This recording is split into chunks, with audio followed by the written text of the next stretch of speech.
Welcome back to Airsoftology Mondays, the show that answers your questions, helps you out in a pinch, and also helps new player questions. Yeah, we actually got quite a few of those in this show. I'm your host, Jonathan Higgs, and I finally recovered from the Milsim event. I swear to goodness, like I go to a game and it takes like 2 good weeks almost to finally recuperate from the draining fun of a Milsim op, like a big one that lasts all weekend long. But I'm back, I'm at 100%, and I've got some really big announcements. I mean, this is some big news, guys. In fact, I'll go ahead and drop the bomb on the first huge chunk of news.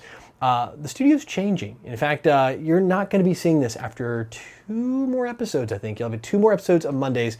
So it'll be Monday episode 61, I think. It'll be the 61st episode in 2 weeks from now, which will be October the 5th or 4th, whatever that Monday is, will be the last one in the studio. Not the last one forever, just the last one in the studio for good, because we are moving, and we're not moving anywhere in particular. We're actually doing something pretty freaking cool. My wife and I are packing up. We're taking Airsoftology on the road. We've got an RV and we're gonna tow it behind our truck, and we're gonna be heading first off to the Northeast. So we'll be heading up from Nashville, Tennessee, going through Ohio, heading all the way up, possibly all the way into Maine, heading far into the Northeast, and then working our way down the eastern seaboard, down to Faded Giant to wrap up the Northeast part of our tour on November the 7th. And the tour is gonna kick off October 9th at Operation Irene. It's going to be in Muscatatuck, Indiana. So that's going to be the kickoff, and we're going to make that big loop up all the way to the tip and then come back on down and ending up November 7th that weekend. So 7th, 8th, 9th will be at Faded Giant. And what's really cool is because we're not coming back here, we are on the road. So I'll be doing Mondays from the road, I'll be doing my reviews from the road,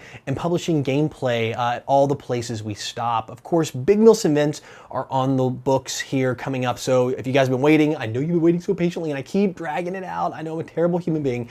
We are going to start October 1st, that for whatever the Friday is that week, with the gameplay series. It's going to start with Operation Copperhead. We're going to move into Ironclad after that. That should round out a good chunk of the rest of this year, and then we're going to be going Faded Giant, should roll us over and carry us at least up until SHOT Show in January. So we're going to have a Milsim event series every single Friday, and dotted in between all the Milsim stuff, we're going to have some gameplay from the local fields and the shops we stop at along the way in our Northeast trip. And of course, when the Northeast trip's done, November 7th, we're gonna be heading west. So we're not quite sure what we're doing on that part of the trip yet. We're gonna be in Barnwell, South Carolina. So we're gonna determine if we're gonna come back up through Nashville and head across to the west.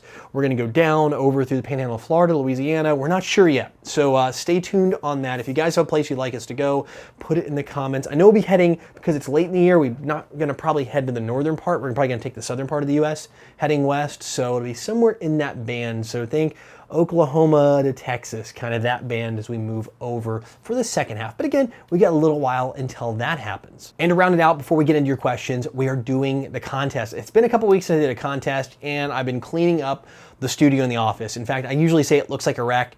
It is a freaking disaster area behind this camera. I literally have just pushed stuff off camera frame here to make some room so it doesn't look totally destroyed back here. But with that, I've been finding a ton of swag I picked up from SHOT Show, events, operations. I get a ton of stuff. Just, you know, you kind of collect it as you go. So let me see. I've got like crazy patches. I've got stickers. I've got more PVC patches. I got like a keychain here. Just all kinds of cool stuff. And I have tons of this. I mean, like tons of it everywhere.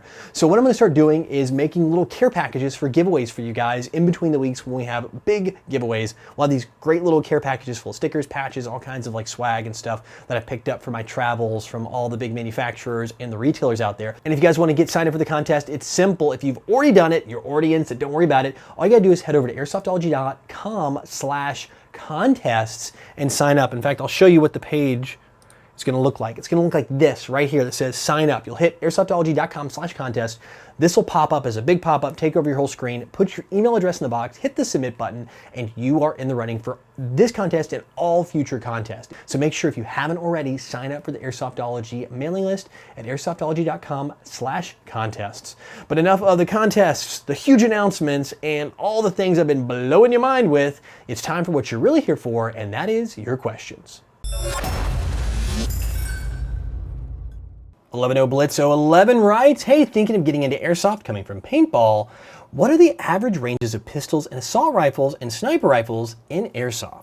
Well, we'd love to have you over here from the paintball world. I was actually a paintball player in a past life a long time ago.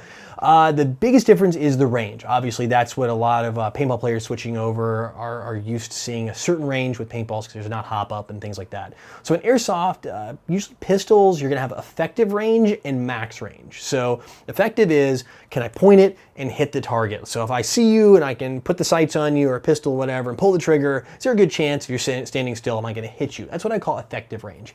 Then there's a max range where you kind of like barrel up and you're lobbing the shots in, and on a perfect day downhill with the tailwind, what are you gonna get? I think effective range with pistols, you're gonna see about 75 feet. They get a little wily and crazy outside of that. You can probably get 100 feet with some of the better pistols out there that have really good hop-ups, longer inner barrels. With airsoft rifles, you're seeing somewhere in the neighborhood of 150 to 170 feet, depending on the field FPS limits you're looking at for effective range. This isn't maximum range. This is what I call effective range. So you'll be able to see a target and hit that target if you've got your hop-up dialed in. Sniper rifles, if you allow for a higher FPS limit, let's say you're in the high 400s or low 500s, even, you can see 200, 225, 250 on the high end on a really well-tuned sniper rifle, but mostly in that 200, 225 range for an effective range. I've seen way outside of getting 300 feet shots, like 100-yard shots, with an airsoft gun. That has happened even a little farther than that. There's some great videos of people getting confirmed kills at that range. So it is not outside the realm of getting really long shots and AEGs going well past 200 effectively if you've got them tuned right. But I think in general, if you're grabbing a gun off the shelf, those numbers I gave you earlier are probably going to be about right for your effective ranges. Alvaro Felipe dos Santos writes, hey there, Jonathan, question here. Does shooting a gun in semi-auto drain more battery or damage more over shooting in automatic? Sorry for my English. Come to Portugal for a game. Cheers. Hey Alvaro and everybody else down in Portugal. Yeah, there is a difference. From semi to full auto, you're going to see more wear and tear on using a semi-auto gun. I think from a battery standpoint, they're gonna be relatively close. I mean, how many shots, how much electricity it takes to turn the motor and to make the gun shoot, you're gonna be really kind of relatively close. You might pull a little more battery in semi-auto, maybe just a little bit. Or if you do a ton of shooting, your motor heats up, it gets a little less effective from a battery standpoint. So if you're doing a lot of shooting throughout the day in full auto, your motor grip gets really warm or hot, you could see a higher battery drain because of that. But that's about it. They should be about the same from a battery standpoint. From wear and tear, semi-auto will do more wear and tear to your gun if you do not have a MOSFET installed. A lot of new guns have a relay trigger or a MOSFET, and this will not apply to them. But for the guns that don't have a MOSFET or a relay type trigger like a SAW or some of the Ares guns out there, you're going to see the trigger contacts are going to wear out because every time you pull the trigger, they touch and they come apart. There's a little bit of arcing and they start to wear, the rubbing of the metal, and then you'll have the arcing that erodes the metal as well on those trigger contacts. And that's usually where you're going to see your breakdown is in those trigger contact areas with extensive semi-auto use. That's why if you are going to be doing a lot of semi-auto like I do in big mill sim ops and even locally playing, I do pretty much semi-auto for everything. I find getting some sort of MOSFET somewhere in the line, somewhere between the battery and the trigger, is going to be very beneficial to the longevity of your gun. It can really help those trigger contacts. Obviously with a MOSFET, you're either soldering it in or depending on some like the Spectre and the ACSU, you're replacing the trigger altogether with like a switch. So there's nothing to burn out at that point. But yeah, that's kind of the difference. Semi-auto will wear your gun out a little bit more just from the trigger contact standpoint, but not to the point where it's going to die on you in like 2 or 3 months. And then again, getting that motor hot will affect your battery drain, but between full auto and semi, probably not measurably a lot of difference. Time to Mine writes, hey, love the show. I was wondering, what do you generally get when you rent gear at a field? Gun and gear? So if you're going to a field and you're gonna be renting gear, you're gonna get everything you need to play for that day. Some sort of full face protection, probably a paintball mask or airsoft mask. You'll be getting a gun as well, probably a high cap mag, and the mag will be full of BBs and a fully charged battery. Most fields will actually continue to give you charged batteries throughout the day if you run them down, but typically after that first magazine of BBs at that point will be up to you. I know some fields maybe give you 1,000 rounds, some don't.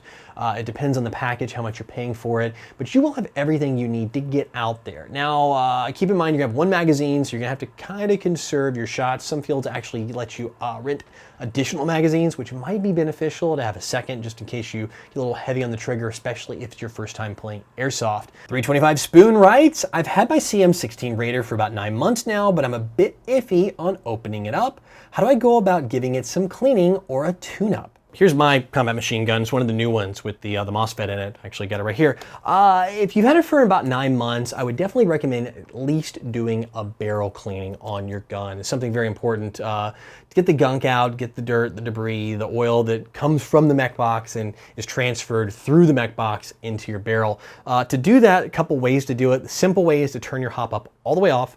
Take the cleaning rod that's included in with your gun, put a little bit of towel around the end that has the loop on it, and then just run it down your barrel. Make sure your hop up is all the way off though. If you're running this rod down into the gun, you're gonna hit that hop up nub, you could stand the chance of tearing or ripping it and causing a problem with it.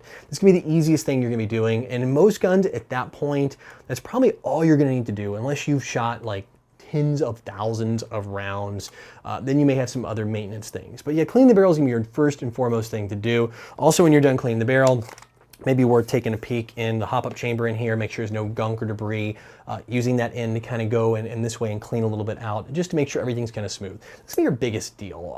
If you've had it for longer than 9 months, and you're getting into a little bit more maintenance, I would say some things to look at is maybe cleaning your motor, which is kind of advanced, to take it out and actually using proper motor cleaning solution and things like that. Your brushes could be a little carbon buildup, so like your motor gets a little black looking. And then doing a reshim and relube, because you can wear your shims down and bushings and things like that over time. That's obviously cracking the shell here and getting a lot more advanced. There's some good videos out there, some really good videos showing you how to take apart your mech box and do a reshim and a relube. Again, that's when it comes to the tech side of things, a little bit more on the advanced scale. And if you're not comfortable after 9 months, I wouldn't worry too much about it. You should be still pretty good on that. Like I said, I would just really pay attention to the barrel as your first thing if you kind of want to ease into maintenance. And then in a little bit, maybe work to the motor and then kind of jump into the advanced side of the pool and do a full clean and reshim. Well guys, that's it for questions this week, which means it's time for the Code Red Headset's video recommendation of the week. And this one comes from a channel called Juicified83. And this is Red the Ambush. It's the name of the video. It's part 5 of a series they did. These are really great videos, and this one especially. It's the one I stumbled across originally. It was in my little recommended videos. I watched it the other week, and I was really impressed with the production quality. It follows a group, a small team, assaulting team that is moving toward basically extraction from a country, and they run across some war crimes happening, and rather than bypass it, decide to take it on.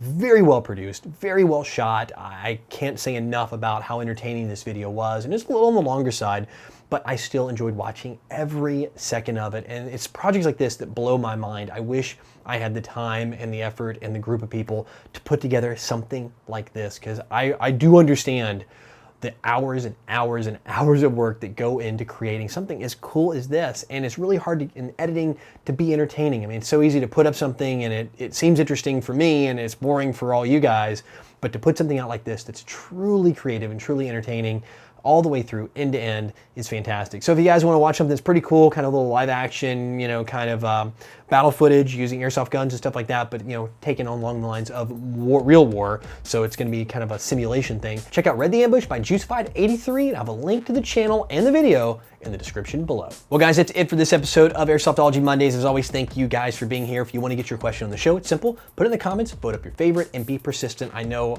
I've been seeing some of you guys, hey Jonathan, it's the 3rd or 4th time I've tried to get this question on. I try. Some of those get cut, but definitely keep being persistent. I'll get them in eventually, trust me. Also though, try not to go, hey Jonathan, what's the best gun of these two? I try to keep more generic questions, a little more overall broad. I really don't dive into like, what is the best, or what's the, you know, the best this or the best that. I really want to do things that benefit everybody. So yeah, as long as you have a creative question, it's definitely going to get on the show. Also, don't forget, contest going on. It's airsoftology.com/contest. Sign up for the mailing list, and swag. Let me get my pile of swag here. I got just stuff, and there's more than this. I got just piles of the stuff I'll send out to you guys. They'll be going on for the next 3 weeks as I finish cleaning up the studio and moving. And then of course, keep your eyes peeled for the gameplay footage. In fact, when it comes time for the Ironclad footage, which should be in December, maybe November, probably November, this G&G tracer unit I put on for the night game, dude, it turned out so good. I didn't think the GoPro footage from the night game was gonna be that great.